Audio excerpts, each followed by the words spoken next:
Thanks so much for joining us tonight. I'm Justin Kolar. 1 week from today will mark 10 years since the Mother Emanuel AME church shooting tragedy.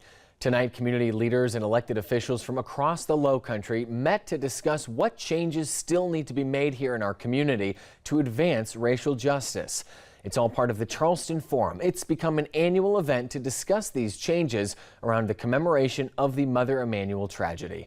Our Summer Hector is live outside the Charleston Music Hall where tonight's forum took place. In Summer, you were there. What were some of the main topics that were discussed tonight?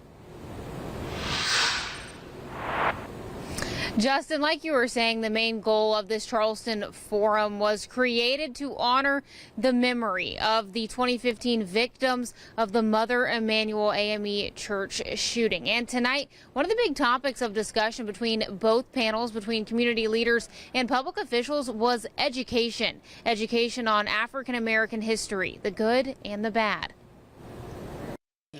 There were two panels, the first one made up of community leaders. Their main topic of discussion was education.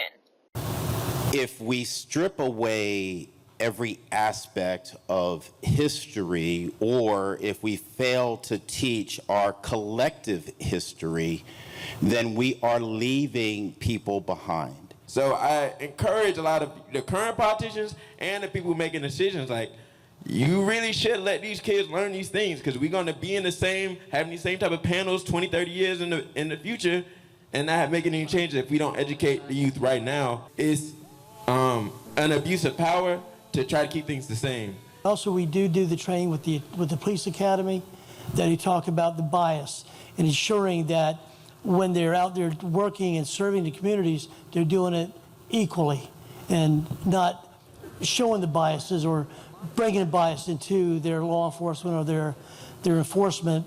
The second panel was made up of Lowcountry public officials who talked about education too.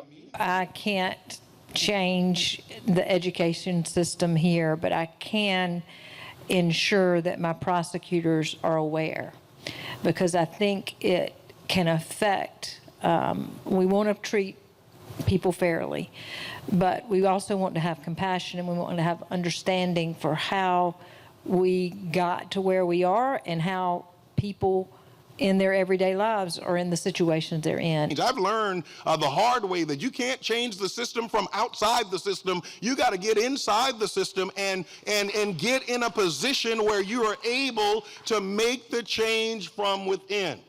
And so with every breath in my body, I don't know how long I'll live, but with each day God gives, I'm going to do something that'll make a positive difference.